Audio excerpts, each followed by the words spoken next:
One day, a Cupid named Guri suddenly showed up at Seiji's house. She told him that if he didn't kiss someone soon, he would die. Seiji was bewildered by this stranger who had barged into his home and made such a bizarre statement. He immediately told her to leave, insisting that he didn't meet a Shinigami. Then he quickly shut the door.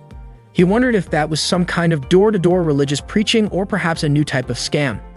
However, Guri suddenly phased through the door and told Seiji that he should have listened to her until she finished speaking. Seeing this, Seiji screamed in terror. Guri then showed him a book called The Kiss Note and asked him to take a look inside. As Seiji flipped through the pages, he saw names of different couples written inside. Then on the next page, he saw his own name, which completely shocked him. Guri explained that the names written in the Kiss Note had to kiss someone within 24 hours, otherwise she would die.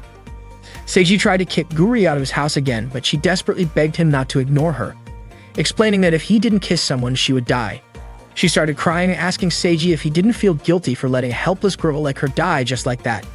Seiji, however, ignored her and tried to shut the door again, but Guri banged on it, calling him a murderer of love. Fearing that his neighbors might report him to the police, Seiji reluctantly allowed Guri inside and asked what exactly she wanted from him. Guri explained that she needed a kiss from Seiji, which was why she had come to him. At first, Seiji suspected that she was trying to preach about religion or something similar, but it turned out that Guri was just a pervert asking for a kiss. Seiji found it amusing that the theory about girls' sexual desires increasing at a certain age might actually be true. He was surprised by how easily Guri talked about such things, especially since he himself had never kissed anyone before. Seiji then asked if Guri planned to blackmail him after the kiss. She assured him that she wouldn't do that, but she did say that it might be the beginning of the best time in Seiji's life, and that he would ultimately save her with his love. Seiji was completely taken aback by how much Guri seemed to want this to happen. She eagerly encouraged him to start the kiss. For a moment, Seiji thought she was kind of cute, and as a man, he figured he shouldn't pass up this opportunity. They kissed for a few seconds. Afterwards, Seiji asked if Guri was satisfied. However, Guri felt that Seiji had misunderstood something. She then demonstrated the power of the Kiss Note. She wrote down the name of the Prime Minister and the name of the Council President, putting an X between them. Then she turned on the TV. To Seiji's surprise, the broadcast showed the Prime Minister and the Council President kissing. Guri explained that anyone whose names were paired together in the book would end up kissing within 24 hours. Seiji was impressed by the book's power, but he was also confused as to why Guri had chosen to pair two men together. It turned out that she had a habit of making same-sex couples. Guri further explained that the book would have no effect if only one name was written. At that moment, only Seiji's name had been in the book, so nothing had happened to him. For Guri, what had happened between them was just a casual act of affection. Seiji, realizing he had misunderstood the situation, apologized for kissing her. Guri then admitted that she had originally wanted to see a BL, boys love, moment between two voice actors. However, when she attempted to write their names in kanji, she made a mistake and ended up writing Seiji's name instead. Seiji was furious upon realizing that everything was Guri's fault. As an apology, Guri offered to pair him with his ideal man. Seiji was completely confused as to why it had to be a man. Guri also informed him that if one of the names in the book remained without a partner, that person would remain single for life and she would die as a result. That day, Seiji invited Guri to his high school. He asked Guri not to stand out, but she had already activated her opportunistic setting, making her invisible to ordinary people. They began searching for their target. Seiji's gaze fell upon a girl named Akane, who was exercising. He wasn't sure if Akane would be willing to kiss him. Akane called out to Seiji, noting that he had already left earlier. Seiji claimed he had forgotten something. He was delighted to look at the beautiful Akane. Suddenly, Guri mischievously pulled down Akane's pants, confident that Akane wouldn't see her. Seiji was shocked by Guri's actions, but Akane asked Seiji who the cosplaying girl was. Guri was surprised that Akane could see her. Seiji insisted he had nothing to do with the girl. Guri, however, mentioned that Seiji had already kissed her. Akane was startled to hear they had kissed. Seiji clarified that it was an accident. Unexpectedly, Akane declared she would execute Seiji for cheating on her. Seiji was puzzled, as he didn't recall dating Akane. Akane acknowledged they weren't dating at that moment, but suggested things could change in the future, and wouldn't forgive him even if it happened then. Akane threatened Seiji with 2 knives for daring to flirt in front of her. She attacked Seiji with the knives. Fortunately, Guri pushed Seiji away, causing the knife to hit Guri's head. Akane was puzzled why Guri didn't die from the knife wound. Guri asked if Seiji was okay, but Seiji was more concerned about Guri. Akane attacked them again, unable to bear watching them flirt in front of her. Seiji quickly pulled Guri away from Akane. He was surprised by Akane's rough behavior. Guri remarked that Akane seemed perfect for Seiji since they liked each other. Seiji commented that perhaps all guys think the same, that it would be delightful to kiss a girl as beautiful as Akane. But he didn't expect it to turn out like this. Guri reminded him that if he didn't kiss her soon, he would remain a virgin forever. Guri suggested writing another girl's name but worried that Akane would mercilessly kill that girl. Seiji contemplated finding a way to prevent anyone from being killed. He proposed writing Guri's name instead, considering they had already kissed once and that everything happened because of Guri's mistake. Seiji asked if that was acceptable. Before Guri could answer, a knife thrown by Akane from the school rooftop suddenly stabbed her back. Akane immediately jumped down to approach them. Seiji didn't understand why Akane was acting this way, as she had never behaved like this before. Akane explained that she was acting this way because Seiji liked her. She realized it from Seiji's intense gaze, which made her happy, so she waited for Seiji to confess his feelings to her. Akane cried, saying she didn't know since when Seiji had been with another girl, and it made her feel unfair. Seiji said he should have expressed his feelings even though he didn't know if they would be reciprocated. Seiji thought Akane was touched, but she was angry because Seiji had kissed Guri and decided to execute him. Akane stated she would cut Guri into pieces first so she couldn't survive like before. Akane prepared to swing her knife while Seiji tried to wake Guri, but she didn't move at all. Seiji hugged her to protect her from Akane's attack. Akane and Seiji accidentally kissed because Guri moved. Guri remarked that Seiji was too kind and asked why he tried to protect her. Akane just realized that she and Seiji had kissed earlier. Guri said that even though it happened briefly, Seiji and Akane had feelings for each other. Guri congratulated them because they were now destined as a couple, and according to the myth, couples who are brought together by the kiss note are bound to get married. Guri was also curious why Seiji kept calling her Shinigami. She quickly changed her appearance and revealed that she was actually an angel, more specifically, a Cupid. Guri then asked Seiji to stop calling her Shinigami and instead call her Guri. Akane then asked if Guri had come to unite her with Seiji. Guri admitted it and explained that with the power of the kiss note, Akane and Seiji's future was now eternally connected. Shortly after, Guri suddenly kissed Seiji, shocking Akane. It turned out that Guri had also written her own name alongside Seiji's in the kiss note. The next morning, Guri woke Seiji up with a kiss. Seiji was startled and realized that everything that happened yesterday was not a dream. Guri admitted that she was touched when Seiji tried to protect her.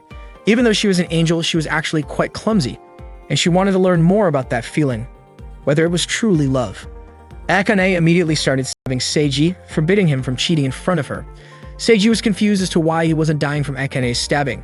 Guri then explained that because Seiji was now paired with her, he had received the blessing of an angel, which made him unable to die.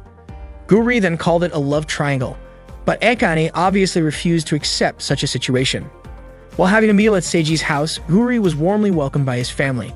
She then told Seiji that she had used her shark-shaped staff to brainwash his family into believing that she was also their daughter. She did all of this so she could live in Seiji's house, arguing that since they were dating, it was only natural for them to live under the same roof. However, Seiji immediately objected, saying that he had never agreed to date her. Suddenly, Seiji's cat started talking, revealing that there was a reason behind everything. The cat introduced himself as Coralie and explained that he had borrowed the body of Seiji's pet cat, Blue, for the time being. Coralie was actually an angel assigned to watch over Guri. Seiji then asked if they had also brainwashed Aqua, his younger sister. His mother replied that Aqua was still at her club activities and had returned home yet. Seiji then asked what Coralie wanted to talk about, but Coralie insisted on discussing it after meeting with Akane. The next morning, Seiji brought Guri and Coralie to school to meet Akane. As soon as Akane saw him, she started stabbing him again for openly cheating on her right in front of her eyes.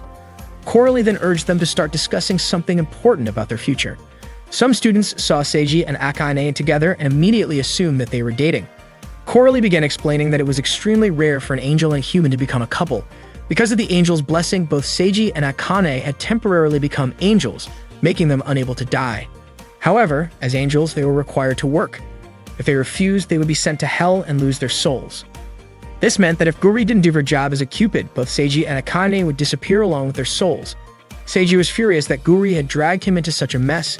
Coralie then requested that Seiji and Akane help Guri with her duties. Akane, of course, immediately refused. Coralie then stated that if Akane didn't comply, she would lose her soul and would never be able to be with Seiji. Upon hearing this, Akane quickly agreed to do whatever it took to ensure she could be with Seiji in the future.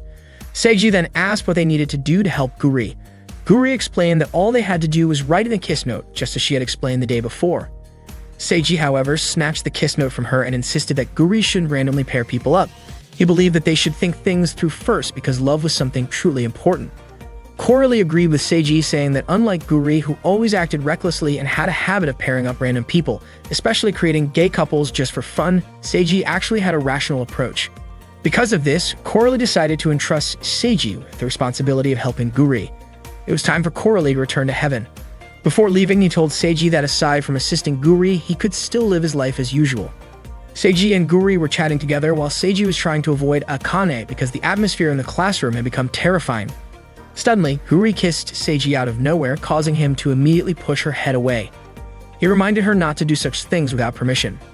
Out of the blue, Yuzu saw them from the top of the stairs. She accidentally slipped and fell right into Seiji's arms.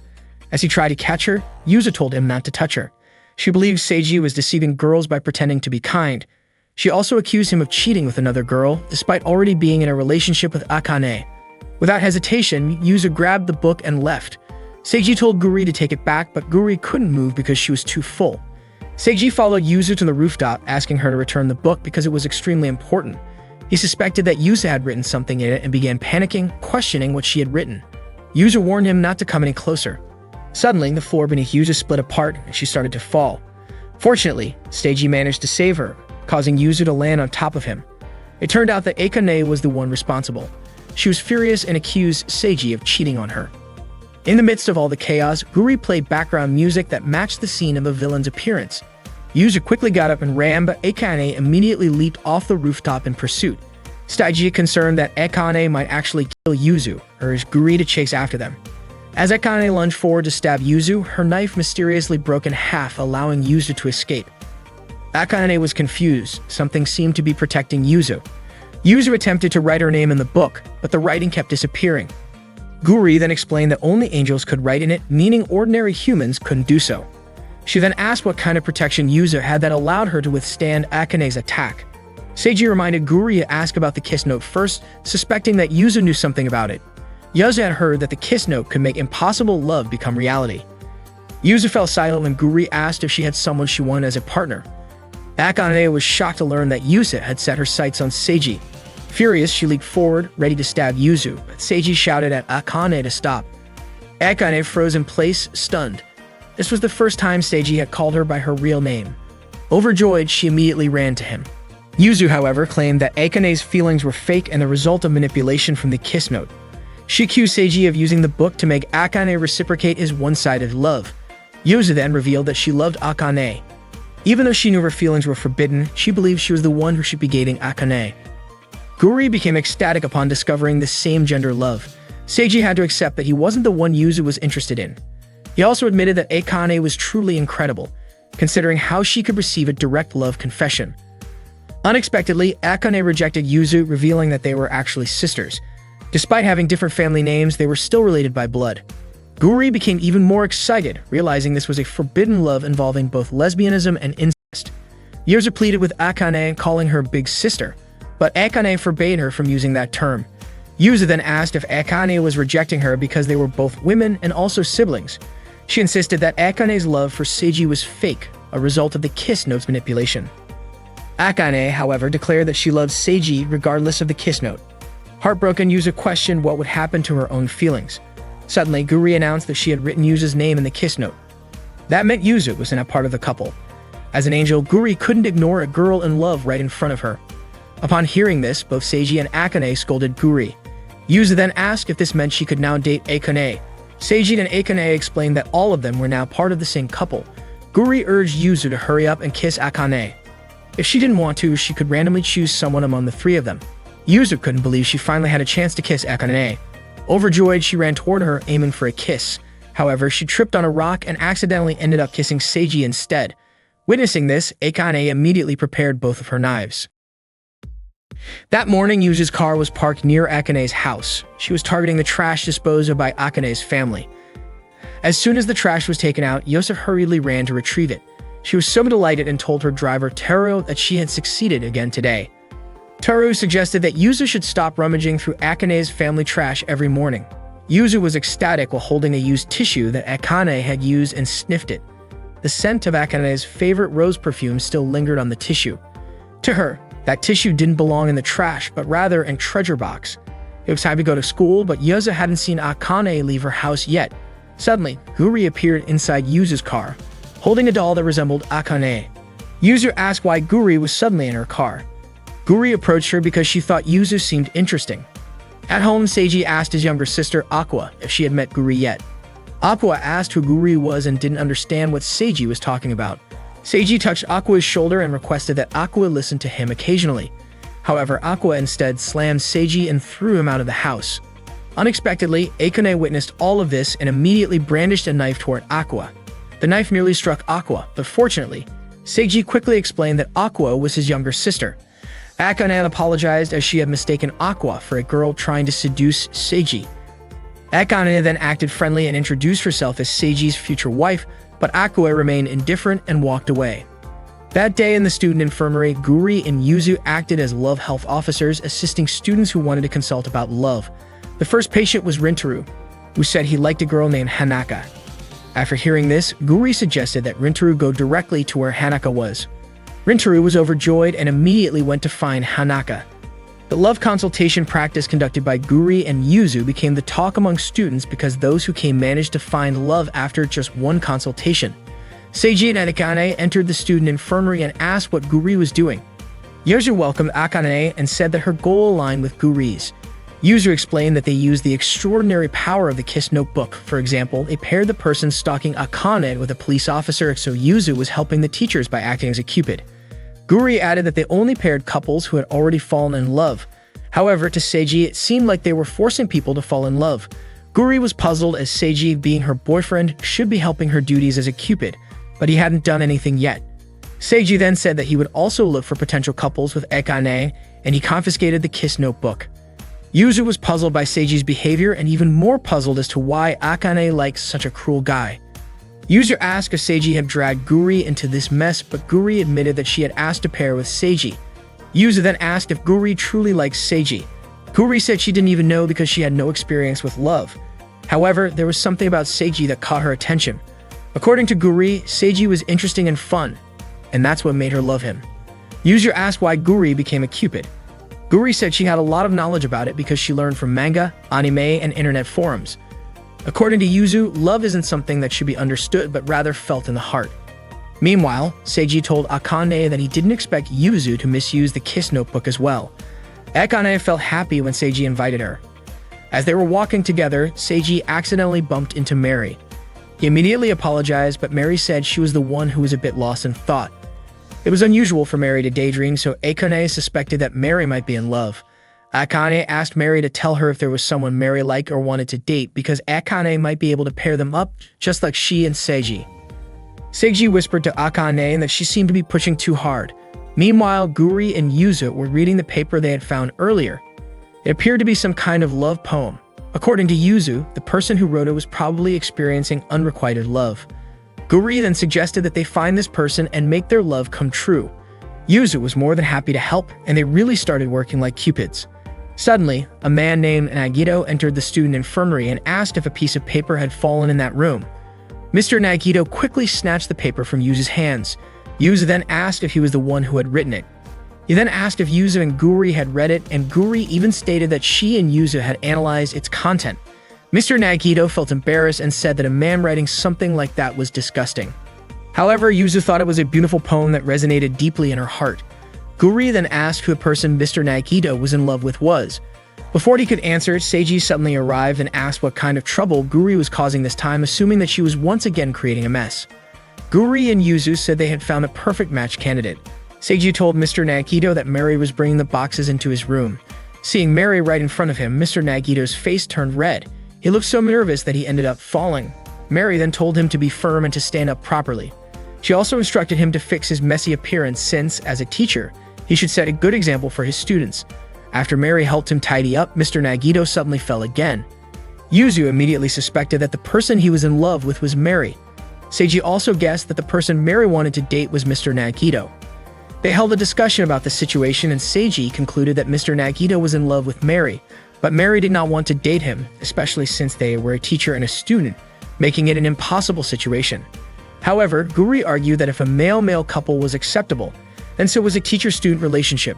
Yuzu and Guri agreed to pair them up, but Seiji believed it would be a huge bother for Mary. Akane, on the other hand, was unsure because if Mary truly did not like Mr. Nagito, she would reject him outright. Guri suggested that they observe Mr. Nagito and Mary's feelings for a while before deciding whether they should push for the relationship. Yuzu was excited about making Mr. Nagito and Mary's love come true. Seiji reminded them that their job was not to make their love happen, but to confirm their feelings.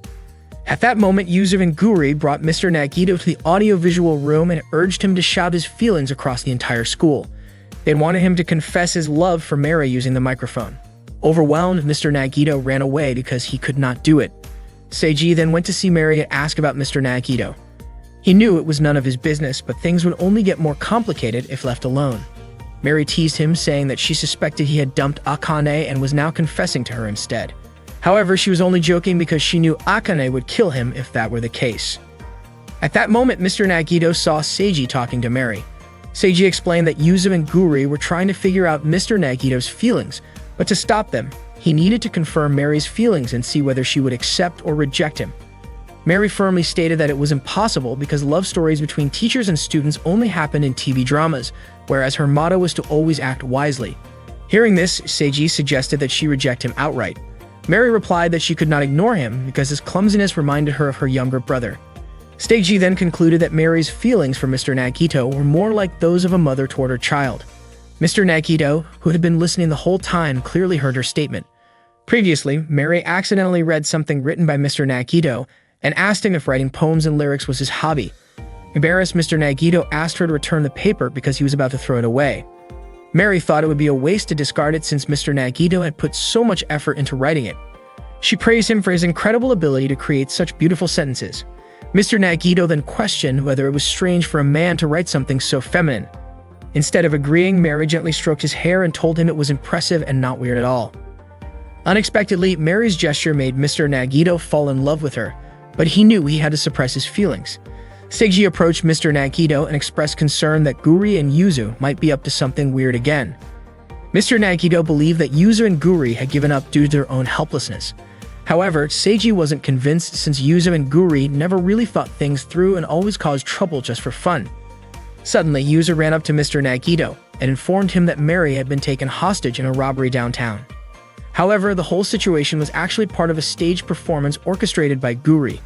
Her plan was to turn Mr. Nagito into a brave hero who would rescue Mary from the robbers, which would ultimately make their feelings for each other grow stronger. Guri was confident that Seiji wouldn't complain if she wrote Mary and Mr. Nagito's names in the kiss note. Dressed up as a robber, Guri was still recognized by Mary, but unexpectedly, an actual robbery was happening at the same location. When the police arrived, Guri and Mary ended up being taken hostage by the real robbers. Mr. Nagito, Yuzu, and Seiji arrived at the scene, and Yuzu was shocked to see Guri and Mary being held by real criminals. Seiji was also puzzled to see Guri there with such a strange appearance. Guri commented that maybe this was a case of the hunter becoming the hunted. When Mary saw Mr. Nagito, she casually reminded him that there was a student council meeting that day. Seiji suspected this was all Guri's doing, but she insisted that these were actual robbers. When Mr. Nagito asked if Mary was okay, she told him to just go back to school. Meanwhile, Guri asked Seiji to take a picture of her. The robbers were annoyed that the hostages were just casually chatting instead of feeling distressed like they were supposed to. Guri then told Yuzu that even though their original plan had failed, they should still go ahead with it. Yuzu urged Mr. Nagito to save Mary in a cool and heroic way so that he could touch her heart. She believed that if he did, Mary would return his feelings, and this could be his last chance. However, Mr. Nagito hesitated because the robbers were armed, and he thought it would be better to let the police handle the situation. Yuzu then asked why he had run there in the first place upon hearing Mary was in danger. Wasn't it because he wanted to save her? She pleaded with him to take action before deciding it was pointless, and not to let this opportunity slip away. She even told him to face the robbers, even if it meant killing them. Yuzu also encouraged him to confess the feelings he had written down on that piece of paper. When one of the robbers told Yuzu to stop talking, she snapped at him, saying he was just an extra in the story. Annoyed at being called an extra, the robber fired his gun at Yuzu. Fortunately, Seiji managed to protect her, though the bullet grazed his arm. Yuzu insisted that she had the ability to deflect attacks, so she didn't need Seiji to protect her. However, Seiji argued that he wasn't going to die and there was no way he would let a girl get hurt. He admitted that it was a strange situation to confess love, but Yuzu had a point. Because of that, he believed Mr. Nagito needed to step up and save Mary. Mary scolded the robber, which made him threaten to shoot her. Mr. Nagito shouted at the robber to let Mary go. Although Mr. Nagito was scared, he was even more afraid that the robber would hurt Mary. His words touched Mary, and she tried to break free from the robber. Mr. Nagito then struck the robber, but his punch was so weak that he felt extremely guilty for resorting to violence.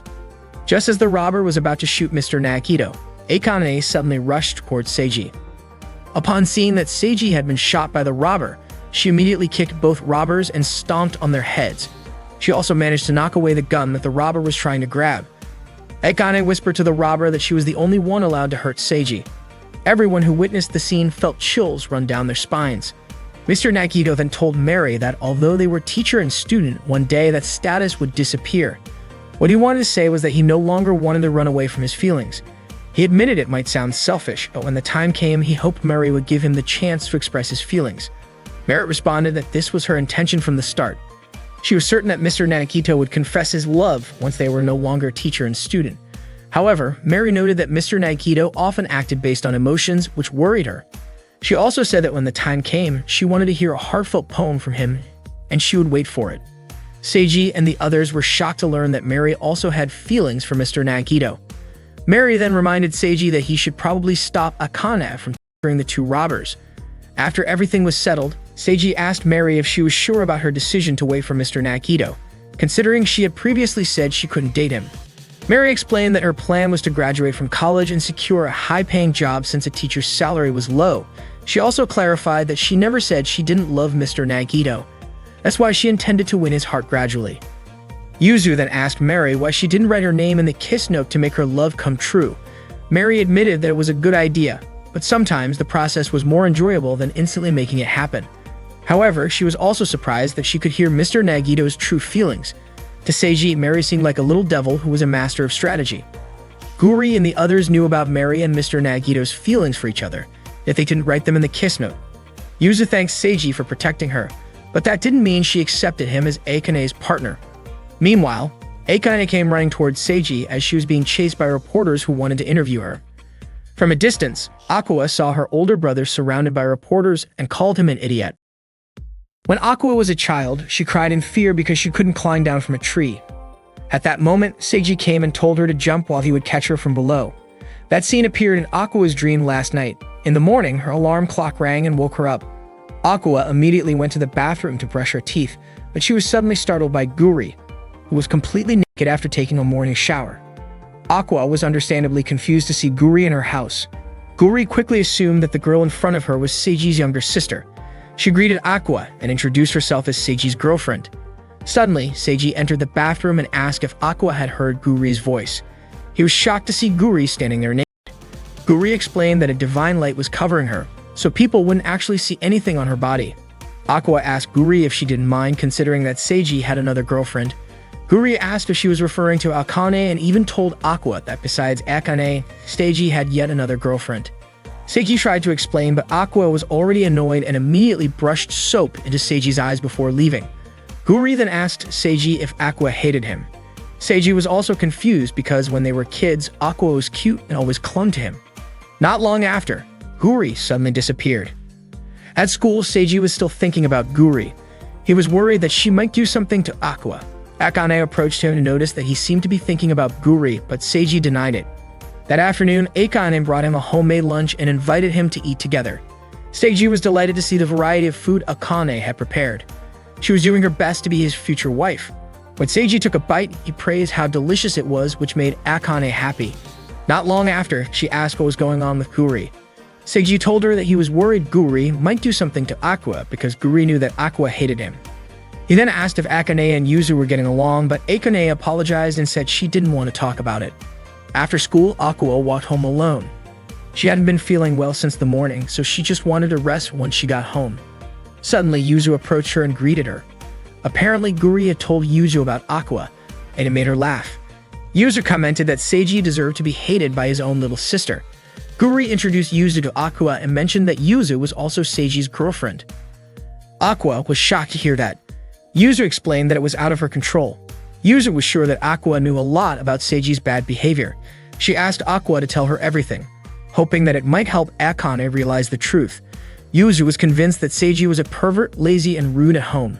She also believed that Aqua must have suffered a lot having a brother like him. Annoyed, Aqua snapped at them, saying that they knew nothing about her brother and should stop acting like they did just because they had only known him for a short while. Suddenly, a demon appeared before them. Yuzu was immediately terrified because it was Stolas, the demon who had been sealed away after attacking children years ago. Yuzu panicked and ran away in fear. Guri asked Aqua if she believed in things like demons, and to her surprise, Aqua also looked terrified and immediately ran off. Stolas started chasing her. Guri was surprised and thought the whole situation was interesting. Meanwhile, Yuzu kept running and almost tripped, but fortunately, Seiji caught her just in time. Yuzu insisted that she never needed Seiji's help, and even if he acted nice to her, she would never thank him. She then explained that she had been with Guri and Aqua when Stolas suddenly appeared and that Aqua was still there. Hearing this, Seiji panicked and was about to run to find Aqua, but Yuzu stopped him, saying it was too dangerous. Embarrassed, Yuzu clarified that she wasn't worried about Seiji, she just didn't want anyone to get hurt. Seiji thanked her, but he still chose to go and rescue Aqua. At that moment, Aqua was perched atop a tree, reminiscing about her childhood with Seiji. Suddenly, Stolas' voice approached. Guri discovered Aqua hiding in the tree and noticed that Stolas was, in fact, a penguin. She wondered why people were frightened of Stolas, having previously imagined him as terrifying. Aqua warned Guri to stay away, insisting that despite his appearance, Stolas was truly malevolent. Guri suggested that approaching animals without fear might open their hearts. She attempted to charm and approached Stolas, but he attacked her. Stolas disliked Guri touching him without permission. He declared his intention to fulfill his long-held desire, approaching the tree and proposing to mate with Aqua. Shortly after, Seiji arrived, inquiring about her well-being. Aqua questioned why Seiji was there.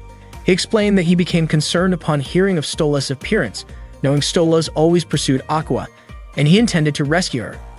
Aqua insisted that Seiji shouldn't interfere in her affairs, but he asserted that as her older brother, it was natural for him to protect her when she's in trouble.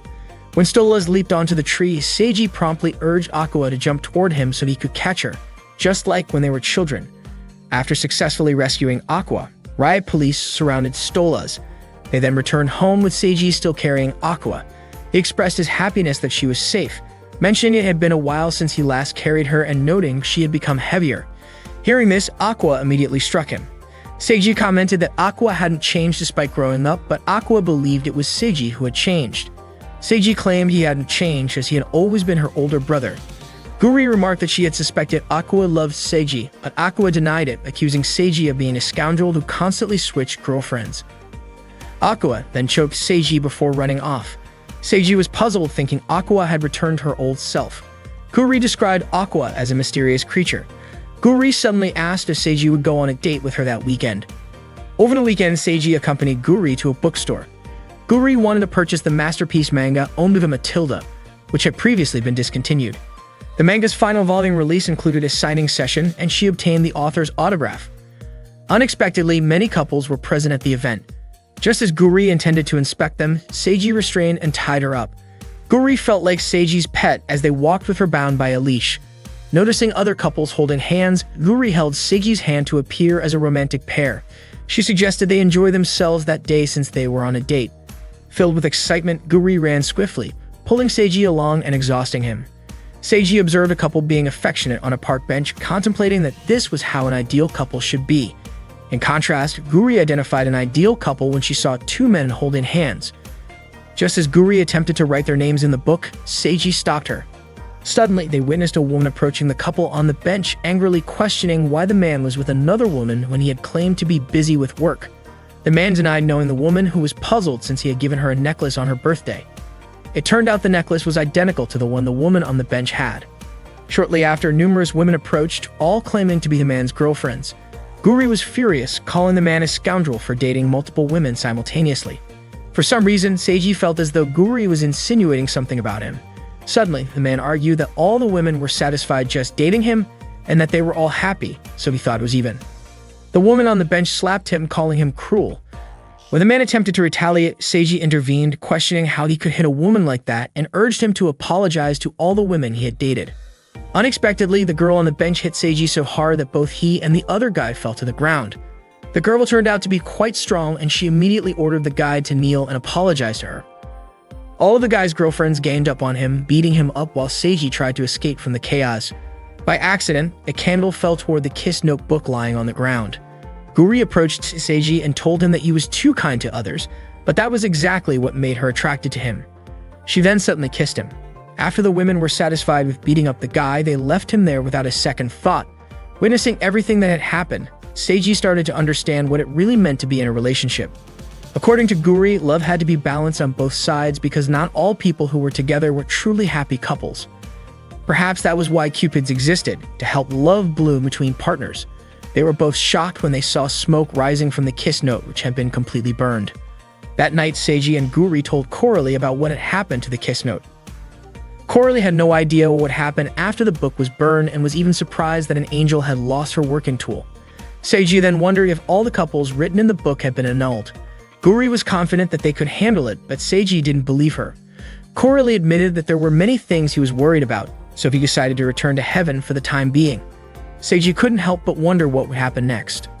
The next morning, Seiji saw Akane doing her usual morning training. Normally, whenever Akane saw Seiji, she would immediately start chasing after him. But that morning, she did nothing. In class, Seiji began to suspect that this might have something to do with the kiss note being burned. When Akane entered the classroom, Seiji tried to greet her, but she ignored him completely. Suddenly, Guri arrived wearing a school uniform, which left Seiji puzzled. Guri told him that she had always wanted to be a student. Seiji informed Guri that there seemed to be a serious problem. That morning, Guri joined him in class. After school, she walked home with Seiji and mentioned how much she enjoyed studying in class.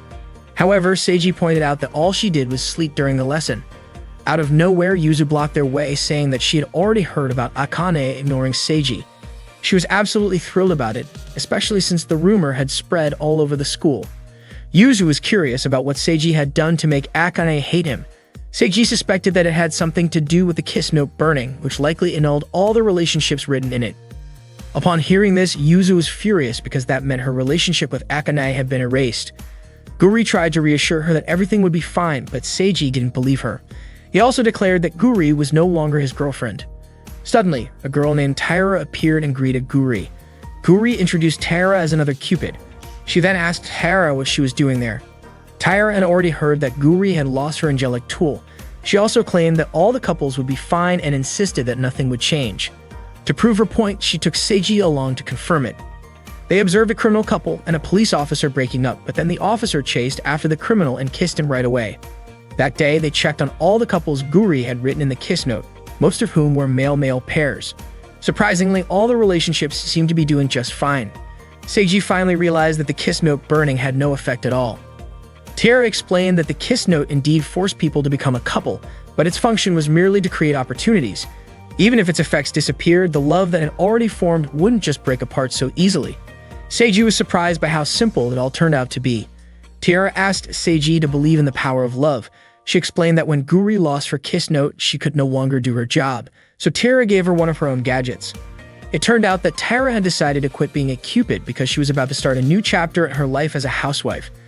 She then revealed that she was pregnant and encouraged Guri not to hesitate in using her gadget. Seiji then asked if Taira was really quitting her job, and she confirmed, saying that being a housewife and raising a child was a wonderful job. At that moment, the issue with the couples and the burned book had been resolved. Guri pointed out that since Seiji and Yuzu were no longer paired, they no longer received the blessings of an angel. This meant that if Seiji were killed, he would actually die. Suddenly, Akane threw a knife at Guri. She was furious and demanded to know why Seiji hadn't come to her, even though she had been waiting for him. Seiji, terrified, reminded her that if she stabbed him, he would die. However, instead of stabbing him, Akane kissed him. She then burst into tears, asking why Seiji hadn't chased after her. Seiji, confused, told her that her behavior was strange. It turned out that Akane had been acting this way on purpose. She explained that she had read an article in a magazine about how to attract a distant partner, so she had done her best to act cold, as the article suggested. After that, Akane repeatedly stabbed Seiji, but he didn't die. To everyone's surprise, Guri had rewritten Seiji's name in the kiss note, pairing him with Akane, Yuzu, and herself once again. Realizing this, Yuzu asked if she needed to kiss Akane again. However, Guri pointed out that Akane had already kissed Seiji, so the only thing left was for Guri to kiss Yuzu. With that, everything returned to the way it was before. Since she was little, Yuzu had been told by her mother, Ameisha, that Akane was cruel, rough, and hurt others without thinking twice. She even called Akane a demon. Amisha also forbade her from speaking to Akane. Deep down, Yuzu never really believed what her mother said. One day, while running with her doll in hand, she suddenly tripped and the doll fell to the ground. Akane approached her and called her clumsy. Seeing the fallen doll, Akane picked it up. Yuzu immediately asked Akane to give it back, explaining that it was a precious gift from her mother. However, instead of returning it, Akane threw the doll into a pond. That morning, Seiji and Guri saw Yuzu heading to another school. Out of nowhere, Guri suddenly sneaked into that school. When Seiji tried to follow her, he was chased away by the school guard. Yuzu was seen waiting for someone and was surprised to find Guri at her school. She asked Guri why she was there, and Guri responded with the same question. Suddenly, Kido arrived and called out to Yuzu. Yuzu then asked why Kido was late. Kido apologized, saying that the other students were slacking off, which made her late.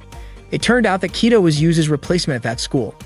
After that, Teru escorted Yuzu to her other school. According to Teru, doing this every day wasn't good for his heart. Yuzu told him not to complain, as she had to go to Akane's school every day to watch over her. Guri praised her and asked if she did it out of love for Akane. Yuzu admitted it. She then started spying on Akane while she was changing into her gym clothes. Guri called Yuzu dangerous, but also wanted to take a picture of Akane changing. Unfortunately, the camera shutter sound was heard by Akane's classmates. When they checked, Guri and Yuzu had already left.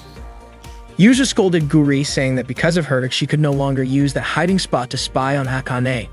Guri said she just wanted to capture a perverted moment like that. Yuzu then asked Guri to send her the photo. Guri even wanted to send the picture to Seiji as well. Guri mentioned that the app on her phone was really interesting.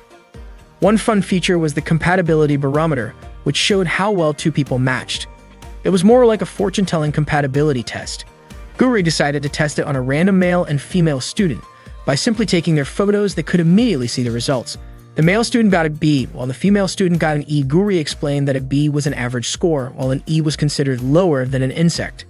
Yuzu then asked if Guri could check the compatibility between her and Akane. Their score turned out to be a C. Guri explained that a C meant who cares. She was also surprised that the score was that low, considering Yuzu and Akane were already a couple. Not long after, Seiji approached Guri and asked about the photo she had sent him. Guri simply said she felt the need to send it to him. Seiji demanded that Guri stop sending him pictures like that, especially since he couldn't even delete the image from his phone. He was also scared that Akane might see it. Out of nowhere, Akane appeared and asked why Seiji had mentioned her name. She asked if Seiji was hiding something from her. Seiji denied it and quickly changed the topic by saying that he had seen Yuzu going to another school that morning. Akane then told Seiji that Yuzu was not a student at her school. Akane then asked if Yuzu had been spying on her while she was changing. She said she didn't care if Yuzu sneaked into her school or even spied on her, but if she caused any trouble and her family found out, it would be dangerous.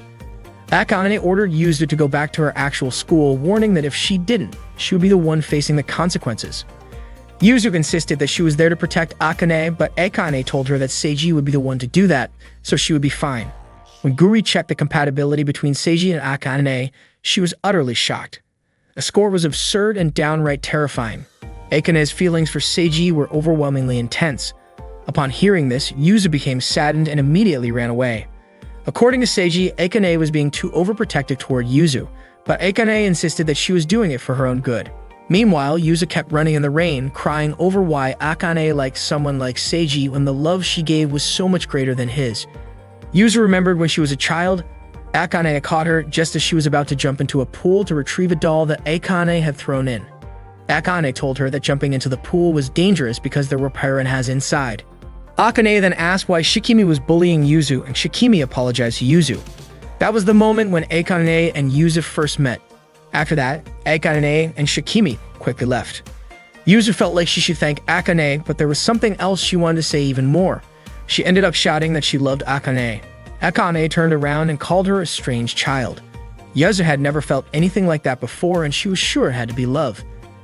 As she stood alone by the lake, still heartbroken, Yuzu wondered why her feelings weren't returned by Akane. Was it because she wasn't a boy? Or was it because she was Akane's little sister? Even though Akane and Yuzu managed to overcome that obstacle and became a couple, nothing really changed. Suddenly, a middle-aged man approached and asked what Yuzu was doing there without an umbrella. He kept getting closer and offered to take her home. Terrified, Yuzu immediately used her power, tearing the man's umbrella and clothes. The man was so scared that he ran away, but to her surprise, her power also ended up splitting the ground beneath her. Yuzu lost her balance and fell into the lake, sinking beneath the water. Fortunately, Seiji quickly grabbed her hand and pulled her out. As soon as she regained consciousness, Yuzu started hitting Seiji, demanding that he let her go. After finally calming down, Yuzu stood in the lake, realizing it was actually shallow. She then asked why Seiji had come after her. It turned out Seiji was worried about her because Akane had said something rather harsh. Yuzu admitted that Akane's words were true. She had sneaked into Akane's school and chased away every boy who tried to get close to her, all for the sake of her own feelings. Yuzu thought that by staying near Akane, maybe one day she would finally be noticed. But instead of receiving Akane's love, Seiji suddenly appeared and stole her heart. Yuzu couldn't understand why Akane would love someone like him. Seiji was also confused because Akane had never shown any signs of liking him in the past. Hearing that, Yuzu slapped Seiji, making him fall back into the lake. She told him that was exactly why she hated him. Yuzu was frustrated that Seiji was in a position that would make anyone jealous, yet he remained so humble. She thought he should at least show a little pride. What angered her the most, though, was that no matter what she did, she couldn't make Akane see her or make her smile. Yuzu declared that she wouldn't give up and that she would never hand Akane over to someone like Seiji. She also promised she wouldn't lose to him. Then she told him to forget everything she had just said.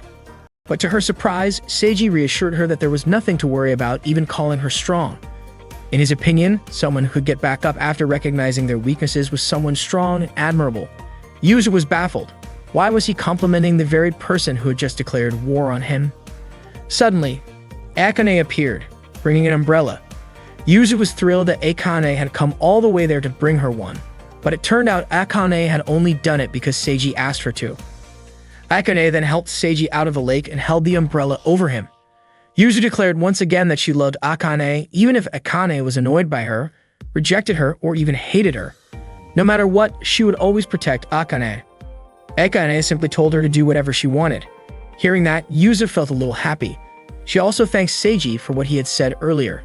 Out of nowhere, Guri showed up to check the compatibility between Yuzu and Seiji. To their surprise, the result was quite high, even though Yuzu insisted that she hated him. The next morning, Seiji caught the flu and felt cold after getting soaked in the rain the day before. He asked Guri to get off his shoulders because he was sick, but Guri said that the flu wouldn't kill him since he was immortal at that moment.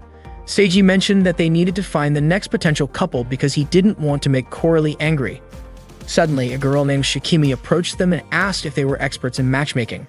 She had heard that Seiji and Guri were offering love consultation services in the student infirmary. Shikimi then asked them to listen to her request. The three of them went to the library for the consultation.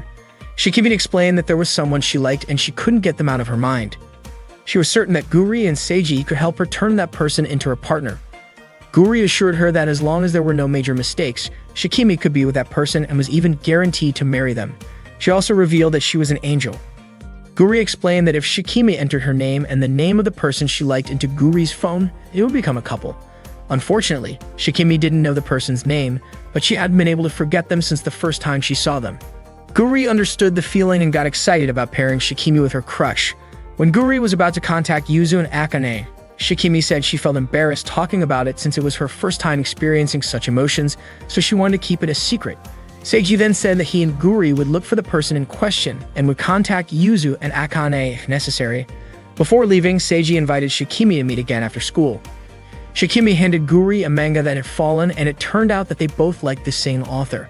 Guri was thrilled and asked Shikimi to be her friend, promising to make her love story come true. During class, Seiji sneezed several times. Akane, worried, checked his forehead and noticed he was running a fever. She suggested that he go to the student infirmary, but Seiji insisted that he was fine. After school, Seiji met up with Shikimi, but Guri had not arrived yet. Since they didn't have much time, they decided to go ahead and visit the last place where Shikimi had seen the person she liked. As they walked, Shikimi asked if Seiji was really dating Akane, Guri, and Yuzu. Seiji admitted that it was true, but insisted that it was completely out of his control. He explained that his 3 girlfriends constantly caused problems, got mad at him, and even stabbed him, which had become part of his daily life. Hearing this, Shikimi asked if he was okay. Seiji replied that even if he was badly injured, he wouldn't die. He speculated that it was because being with Guri had made them immortal. Seiji suddenly realized that he shouldn't have said that.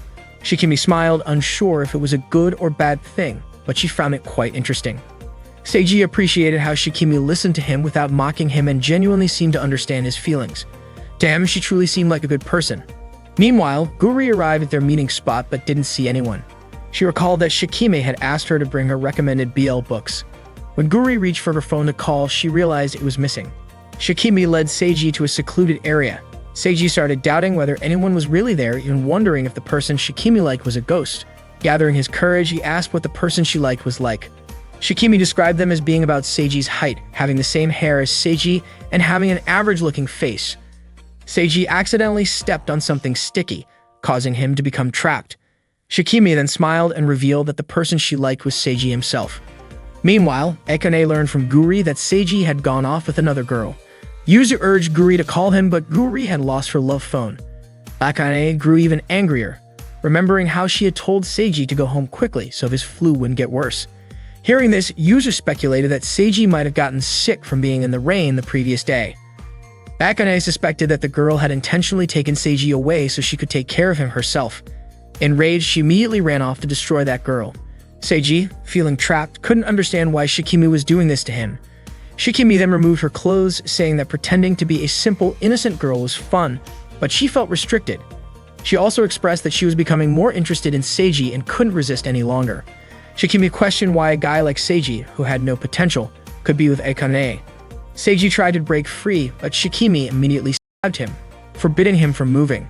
Shikimi ruthlessly tortured him, even threatening to stab his heart, cut off his hands, and gouge out his eyes. Even though he wouldn't die, Seiji still felt the pain and it would make him suffer.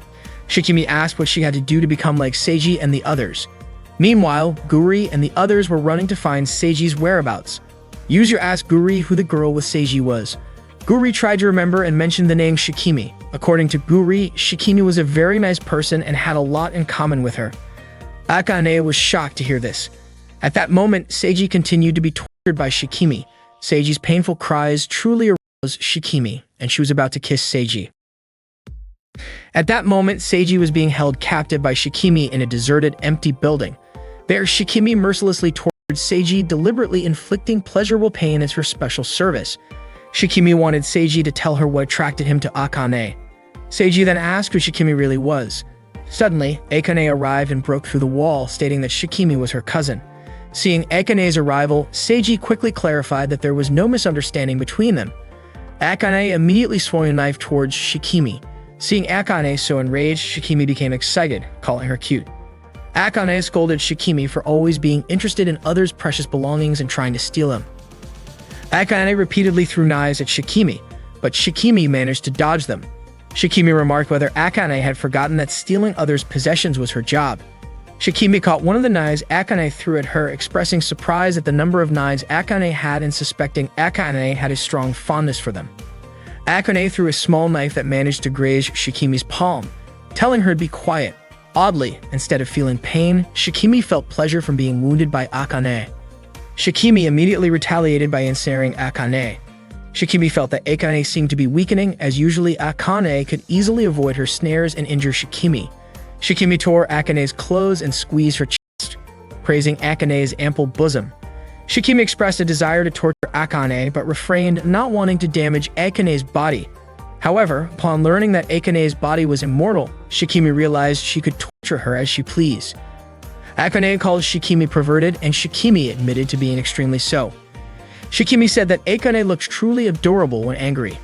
Shikimi indeed loved stealing others' possessions but preferred destroying those precious things right before their owner's eyes. Yuzu then arrived at the scene, shocked by what she saw. Yuzu pleaded with Shikimi not to be cruel to Akane. Shikimi laughed at the trembling Yuzu, knowing Yuzu was still afraid of her. Just as Shikimi was about to touch her, Yuzu managed to activate her shield.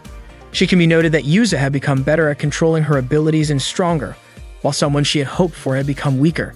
Shikimi commented that a weapon princess needing a shield was not cool. Suddenly, Seiji broke free from Shikimi's trap.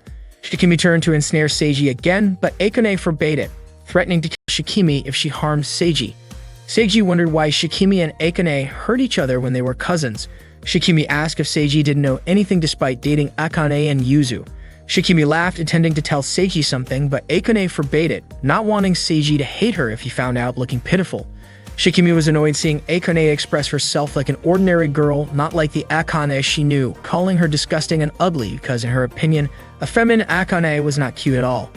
Shikimi intended to torture Seiji to make Akane return to her former self. Suddenly, Guri arrived in a strange costume, saying she had won it from a lottery at the shopping area. She asked if they were having a girls' party. Shikimi immediately hugged Guri, but Guri didn't recognize her.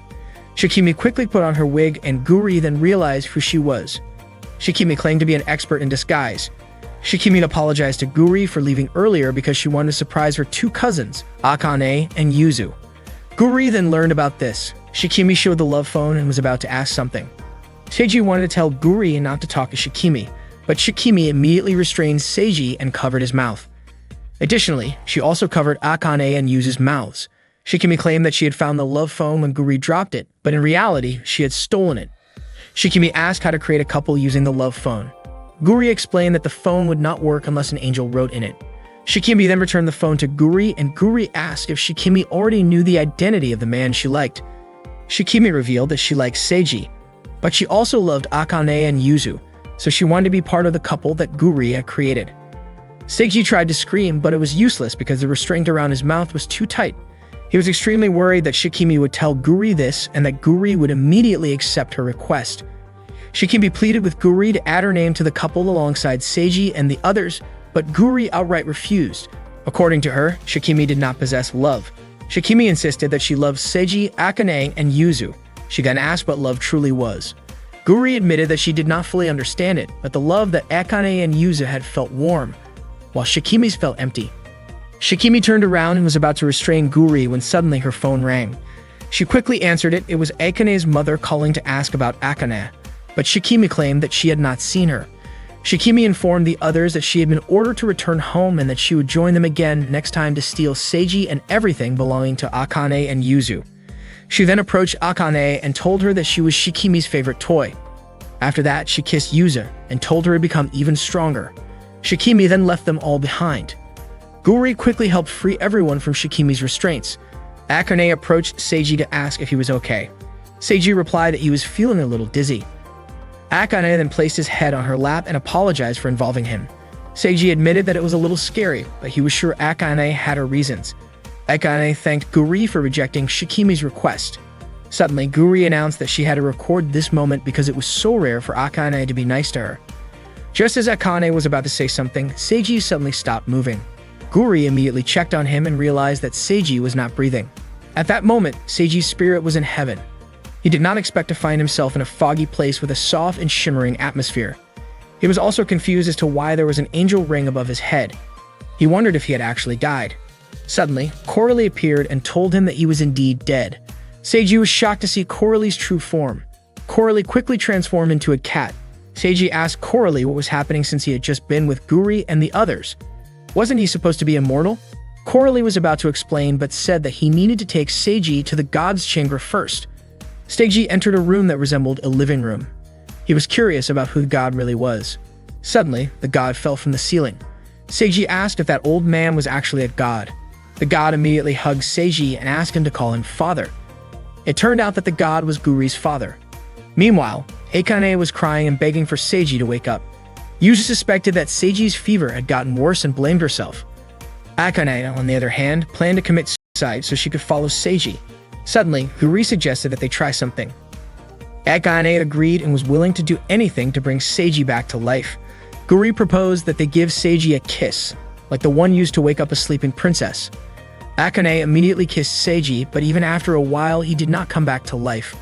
Guri then stated that a living person would definitely die if kissed like that for 15 minutes straight. It was Guri's turn to give him a kiss. At first, Akane refused, but to save Seiji, she eventually allowed it. She turned her back and urged Guri to finish it quickly.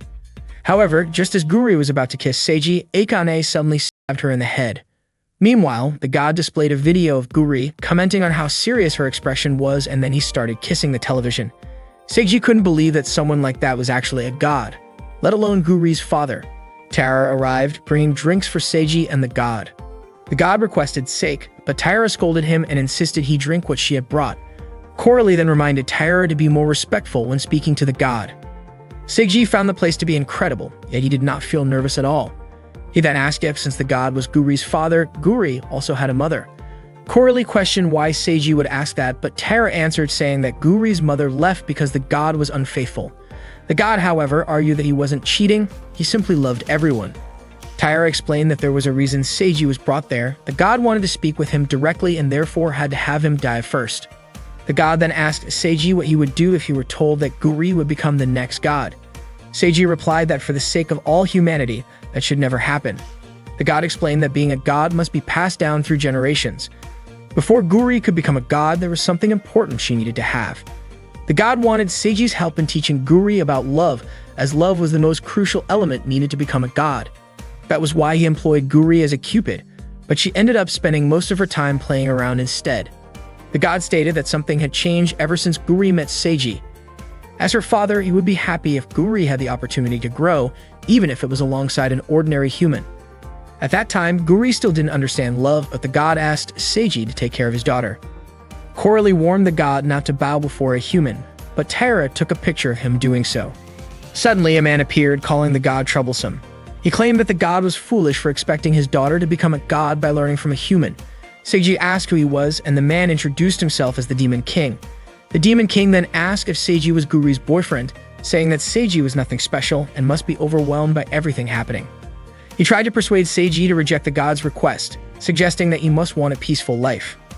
The god was confident that Seiji wouldn't be swayed by the Demon King's words, claiming that the Demon King was only after Guri. The Demon King admitted that he wanted Guri to fall into hell and switch careers to become a demon, because she was simply too adorable.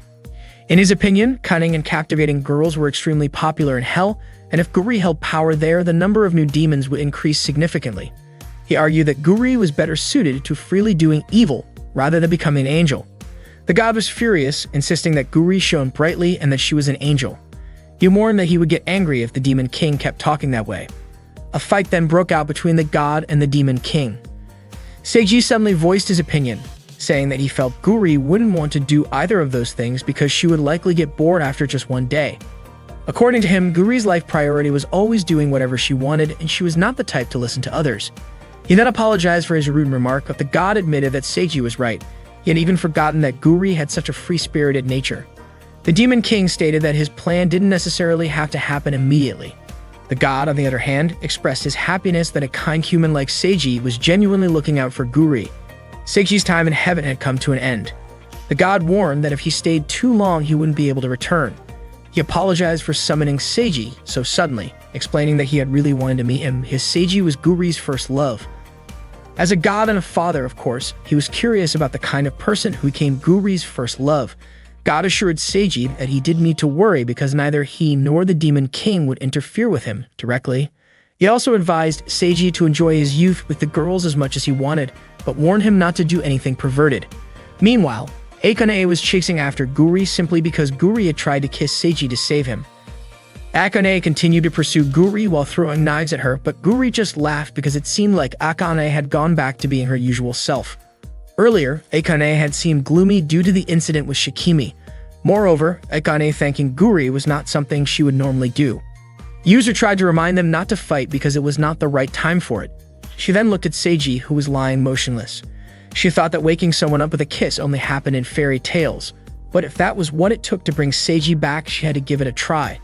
Yuzu didn't actually want to do it, but she convinced herself that it was just compensation and also for the sake of her pride. Just as Yuzu was about to kiss Seiji, he suddenly woke up and their heads collided in shock. Akane immediately rushed to hug him, feeling incredibly relieved that Seiji hadn't died. Guri welcomed Seiji back and said he had come back to life. She then asked him how heaven felt, which left Seiji confused about how Guri even knew about it. It turned out that when Seiji died, Guri realized that he must have been in heaven. She then asked how her father was doing there. Seiji questioned why Guri had never told him anything about herself or her father before.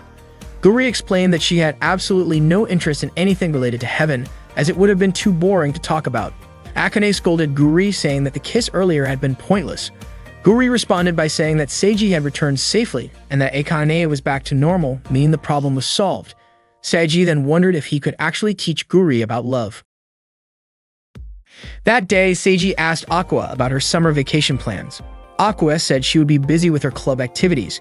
Initially, Seiji had wanted to invite her to the beach, so Aqua decided to join him.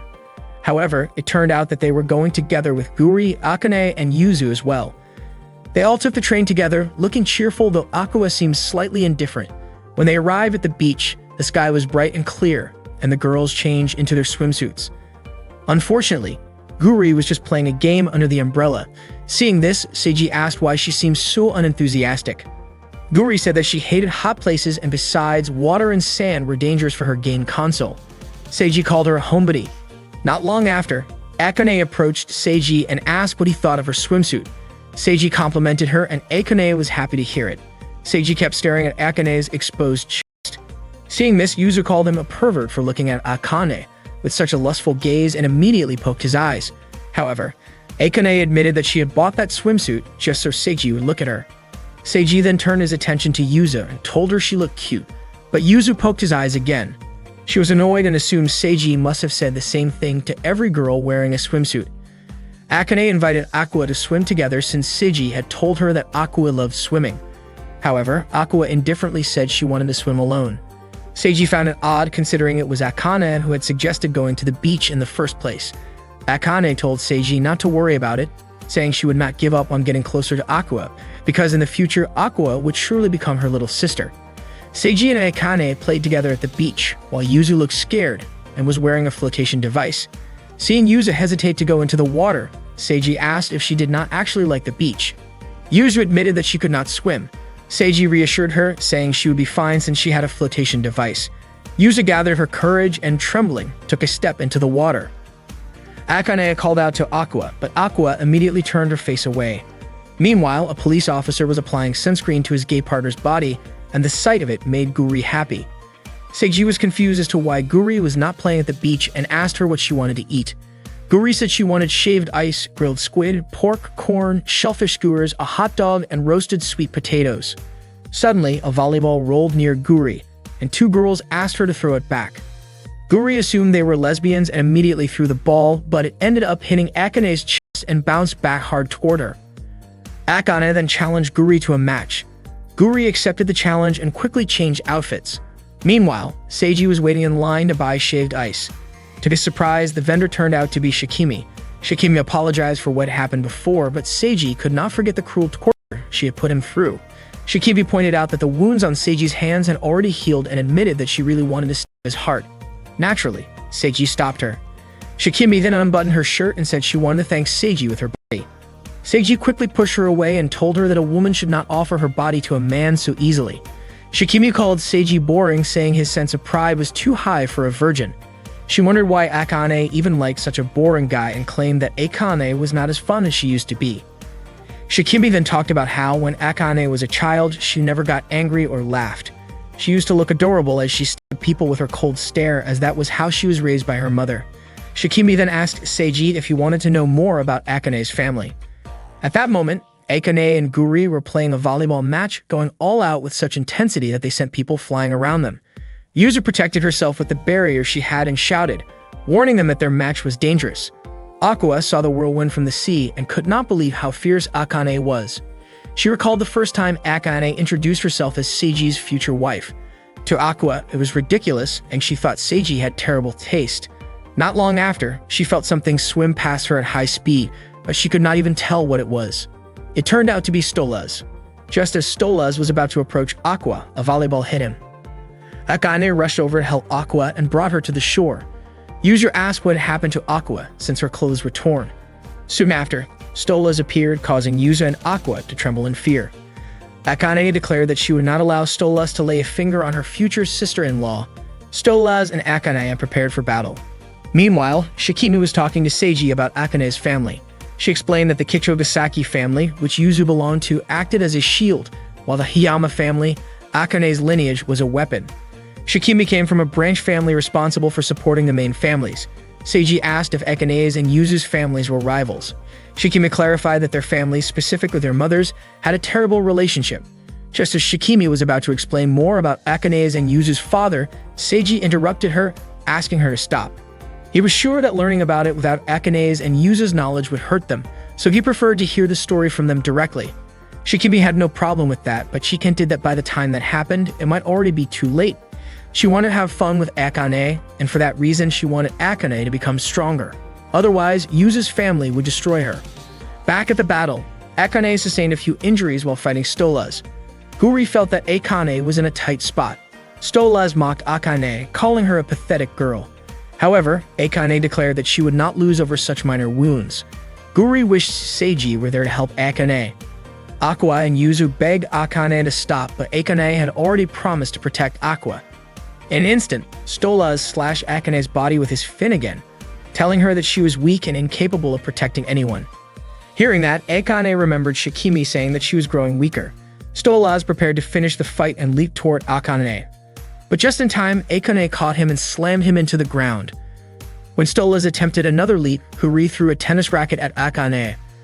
Akane caught it and swung it at Stolas midair, sending him flying far into the ocean. Akane smiled at Aqua, saying that the disgusting creature was finally gone. Yuzu praised Akane's strength in defeating Stolas. Not long after, Seiji arrived carrying plenty of food for them. On their way home, Akane explained that Stolas had attacked Aqua again. Yuzu asked where Seiji had been during the incident, suspecting that he was off flirting with girls. Seiji quickly denied it and turned to Aqua, asking if she had thanked Akane. Akane said it was unnecessary, but she was more interested in hearing about Seiji supposedly flirting. Suddenly, Aqua whispered to Akane that Seiji actually likes strong girls, so she had an advantage. Akane smiled and thanked Aqua. That night, Guri invited Seiji and the others to test their courage at school. Seiji was baffled by Guri's interests. He asked if it was okay for Akane and Yuzu to be out so late at night. Akane said she would go wherever Seiji went, and Yuzu added that she would go wherever Akane went. Seiji assumed the school gates would be locked at night, but Guri easily opened them. It turned out that Guri had found a pair of students and wanted to make them a couple. The students had heard that Guri was an expert matchmaker, so they wanted to try her service. Guri, along with Akane, Yuzu, and Seiji, also got involved. They all headed to the school rooftop. Seiji, who was standing at the very back, suddenly felt something strange behind him. Guri was hoping for something to appear at night in the school, like a muscular rugby player training while naked. Seiji then commented that there was no point in a courage test if done in a group, but according to the couple, it was actually better in a group because it would not be a problem if someone went missing. Akane, on the other hand, admired how beautiful the couple looked, always holding hands. She even called them the perfect pair. The couple smiled and said they loved each other so much that they would feel lost without one another. Unfortunately, the people around them did not accept their relationship and kept telling them to break up. Guri was surprised since they looked so compatible. The couple hoped that if they could show their love, people around them would understand. Akane then said she would support them. Guri entered a room while Yuzu looked frightened. Seeing this, Seiji told Yuzu that she could wait outside and did not have to go up to the rooftop if she was scared.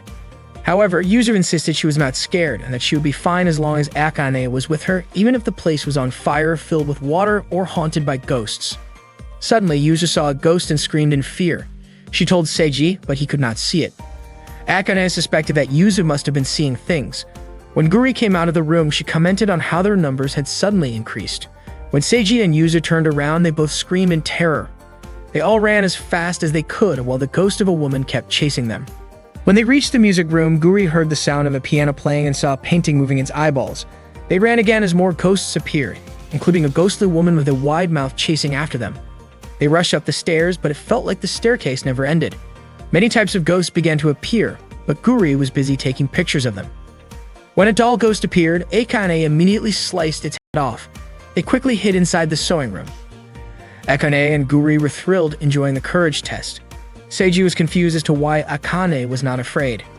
Akane said that she would only hug Seiji if she were scared. Suddenly, something strange happened. Akane and Guri were magically pulled into a mirror. Yuzu and Seiji panicked when they saw Akane and Guri disappear. Meanwhile, Guri and Akane woke up on the rooftop. Guri was lying on top of Akane and was playfully squeezing her chest. Akane immediately pointed a knife at Guri's neck and asked what she was doing. Guri said she had no idea because when she came to, she was already on top of Akane. Guri guessed that they had been sent to the rooftop on purpose. The rooftop door was also locked. Guri suggested that they wait there since the rooftop was the final destination of the courage test and Seiji would eventually come to open the door. This was a good opportunity for Akane to have a private conversation with Guri. She asked if Guri truly loves Seiji. Guri said that she did, but Akane was not convinced.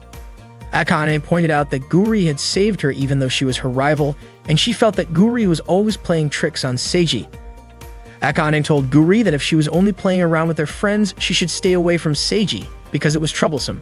The couple then invited Seiji and Yuzu to the rooftop since the courage test would be complete once they reached the top. At that moment, Yuzu tripped and struggled to stand. Seiji immediately asked if Yuzu was okay.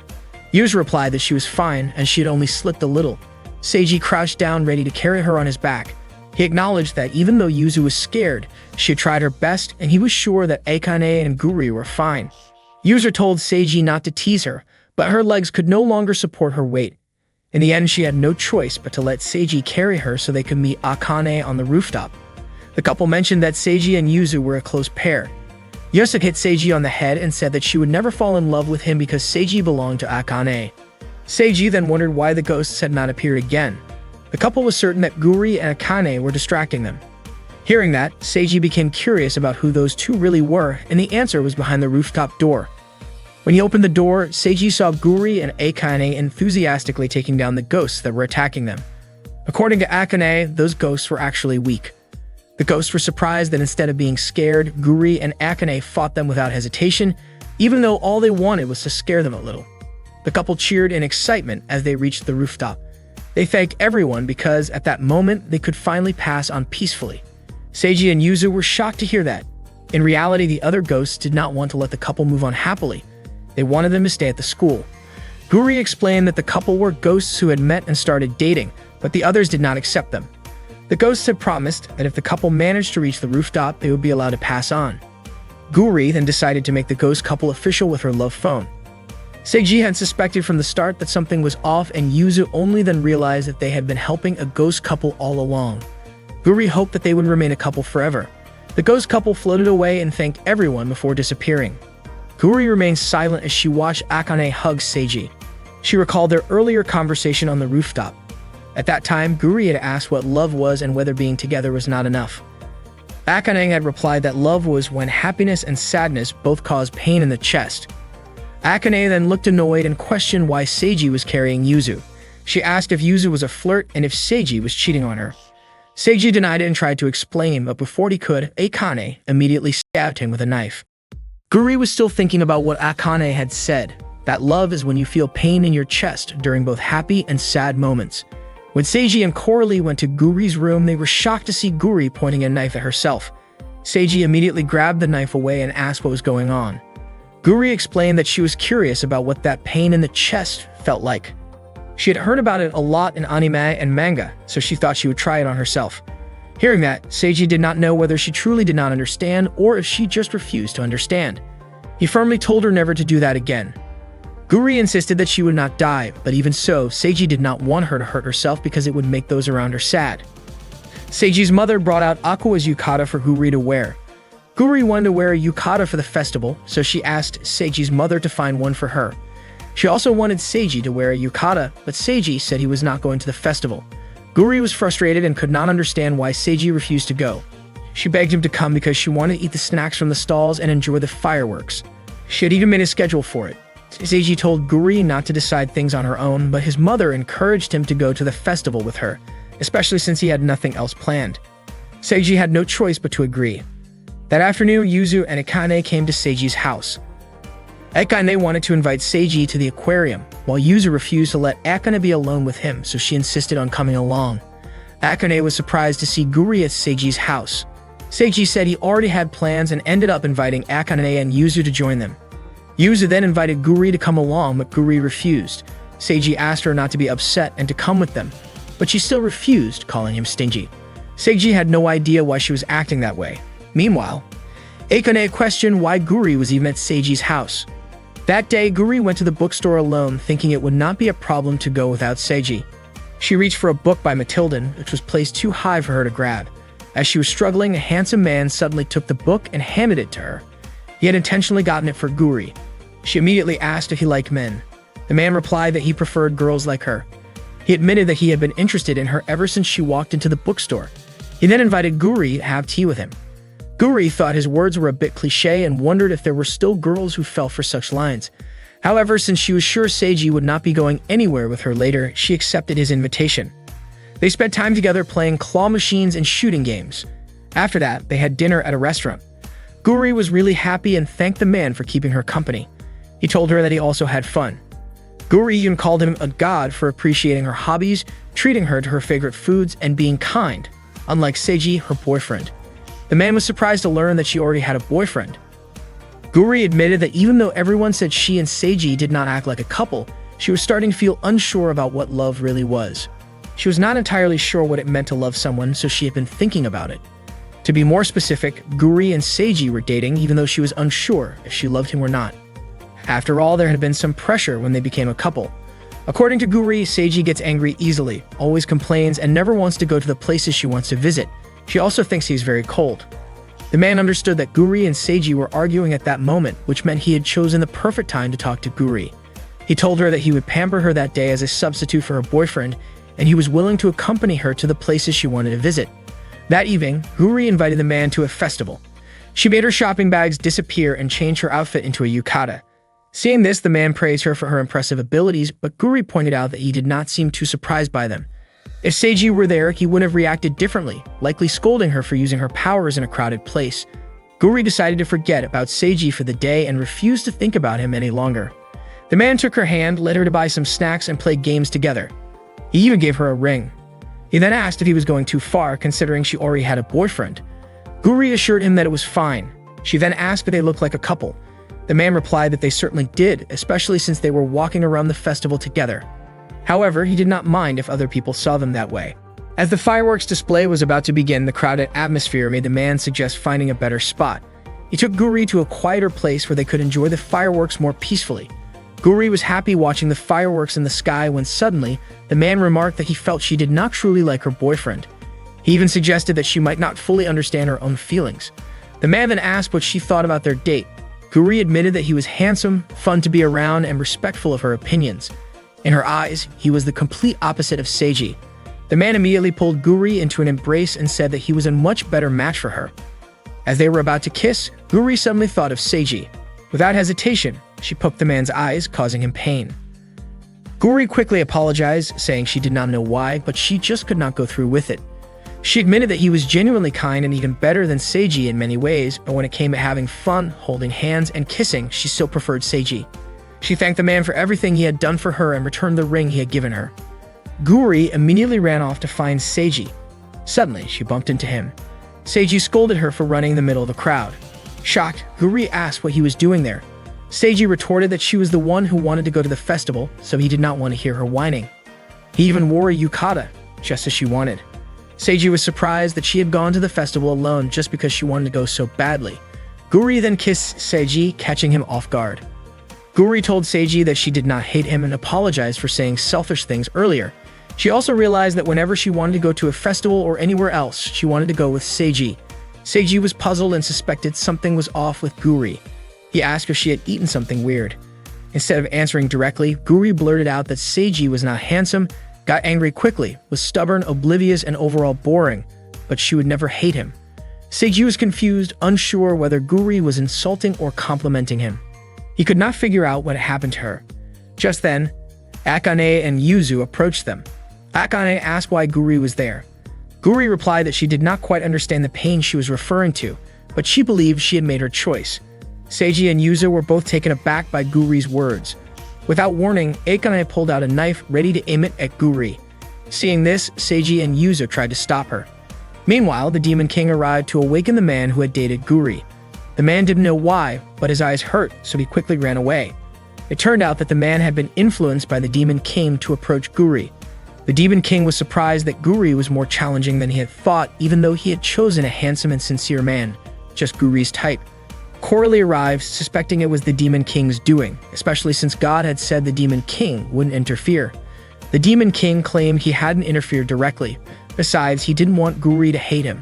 However, he hadn't expected Seiji to mean so much to Guri. Coralie reminded the Demon King that if he did anything to Seiji, God would be angry. The Demon King admitted he wasn't that evil, as he couldn't meddle with fate either. He asked Coralie to inform God that he wouldn't interfere anymore. The next day, Shikimi was threatening a man to confess, even going so far as to stab his hand. Not long after, Akane's mother approached her asking Shikimi to do her job more elegantly, not in such vulgar clothing. Shikimi apologized and asked why Akane's mother had come to see her. Akane's mother inquired about Akane's relationship with the man in the photo. At that time, Akane was being interrogated by her mother, who called Akane pathetic for being interested in a man and letting her heart be stolen even though she had never raised Akane that way. Akane's mother ordered her to break up with Seiji immediately, and Akane complied. That day, Coralie met Seiji in the park, asking how Guri had been lately. Seiji said that Guri had seemed strange at the festival, but since Guri was always weird, he felt she was just the same as usual. This meant there was no progress with Guri. Coralie asked if Seiji had forgotten God's request. Seiji said he hadn't forgotten, just that he was busy. However, according to Coralie, Seiji was just playing around like at the beach, test of courage, and festival. Seiji said teaching love to Guri was impossible because it was too embarrassing for him, and Guri was foolish. Suddenly, someone shot Seiji in the head, leaving a hole. The shooter was surprised that Seiji was still alive. Meanwhile, Guri took Yuzu to a cafe where the waitresses dressed like cats. According to Yuzu, the tea tasted cheap, and the service quality was poor. Hearing that, the cat waitress became grumpy. Yuzu even said that if Guri wanted that, she could prepare it at her home. Her family had delicious tea and real servants, as Yuzu was truly the daughter of a wealthy family. Yuzu even invited Guri to visit and stay at her house. Guri suggested they have a pajama party as girls usually do with their female friends. Guri asked if Yuzu didn't have friends. Yuzu said she had a mission to protect Akane, so she didn't need friends. Guri said that she and Yuzu were already friends, so she wanted to have a pajama party with her. Yuzu called Guri very kind and asked if Guri knew about her strange condition, where something appeared to deflect danger when she was in peril. It could be called a family business because Yuzu's family worked to protect important people and valuable items, so she had that ability since she was little. When Yuzu was a child, she couldn't control her power, which scared many people. Yuzu asked if Guri remembered what she first said when they met. At that time, Guri praised her and called her cool. Yuzu was very touched because no one had ever said that to her. She was happy to be friends with someone who did. Guri asked Yuzu to invite Seiji to stay over, but Yuzu didn't seem to agree yet. Suddenly, Teru approached Yuzu and whispered something to her. Seiji and Coralie ran as the shooter continued to chase them. Seiji could not understand why this was happening to him, and Coralie asked if someone held a grudge against him. At that moment, a tall, muscular man attempted to stab him, but luckily, Aqua managed to take him down. Aqua had heard Seiji's scream while running nearby, so she rushed in to help him. Coralie introduced himself to Aqua, but this only frightened her. Seiji quickly asked Coralie to step away from Aqua. Aqua then asked Seiji why he was involved with those people.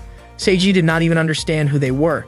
He suspected that it had something to do with Shikimi, but suddenly, Shikimi appeared and claimed that she was not that cruel. Meanwhile, Akane recalled her childhood. She was sharpening a knife and it brought her a sense of peace. Seeing this, her mother always praised her, as it was a tradition in their family. Her mother warned her that if she ever gave her heart to someone else, it would only become a weakness, and no knife would be sharp enough to save her. Since childhood, Akane had always believed that she would never give her heart to anyone. When Akane was a teenager, a boy confessed his feelings for her, but she rejected him. She no longer considered herself a child who would blindly trust her mother's words, but she still believed that people became foolish when they cared for others. She first met Seiji when he ran into her while chasing Blue, his pet cat. He crashed into her chest and fell. Akane immediately drew her knife. Seiji quickly apologized and explained that his pet cat had gone wild and scratched him, making it impossible for him to see anything. Akane dismissed it as none of her business and walked away. Seiji then asked if she was hurt since he had bumped into her quite hard. Hearing this, Akane found Seiji strange. His injuries were far worse, yet he was worried about someone else. Akane handed the cat back to Seiji, pointing out that it was injured. Seiji explained that he was trying to take it to the vet, but it had panicked and run away. Without even realizing why, Akane wrapped a bandage around the cat's leg. Seiji praised her for being so kind and said the cat was lucky. Seiji's words of praise echoed in her mind, making her want to see him and hear his voice again. The more she thought about it, the more it consumed her, until, before she knew it, she had fallen in love with Seiji. Shikimi hugged Seiji tightly, saying it had been a long time since they last met. Seiji asked if Shikimi had sent people to attack him. Shikimi accused him of thinking too poorly of her. If she had wanted to attack him, she would not have sent others to do it. Aqua told Shikimi to stay away from her brother, convinced that Shikimi was working with those people. Shikimi was surprised to learn that Aqua was Seiji's younger sister. Seiji then asked if Shikimi knew why he was attacked. Shikimi revealed that it was Suo, Akane's mother, who had ordered her and those people to harm him. She also revealed that Akane was being held captive by her mother, all because of Seiji. Akane's mother had discovered that Akane was dating Seiji. In Akane's family, members were forbidden from giving their hearts to others, especially falling in love, and Akane had broken that rule. Shikimi also warned that Seiji might never see Akane again. Yuzu and Guri had already learned about Akane's situation from Teru. Shikimi urged Seiji to help save Akane, saying that even she did not want Akane to be unable to see the one she loved. Seiji was unsure about what to do. Akane did not like it when he asked about her life at home, so if he went to save her, he might just be causing her trouble. Frustrated, Aqua kicked Seiji and scolded him for hesitating to save his own girlfriend. Since she did not trust Shikimi, she decided to go with them. Meanwhile, Yuzu was unsure what to do, believing that Akane's mother would only keep Akane away from Seiji and their friends. Guri encouraged her, reminding Yuzu that she was usually good at handling gender and family issues, so she should be able to deal with Akane's mother as well. Yuzu was overjoyed by Guri's words and became determined to rescue Akane. At the same time, Seiji finally made up his mind. He was going to save Akane.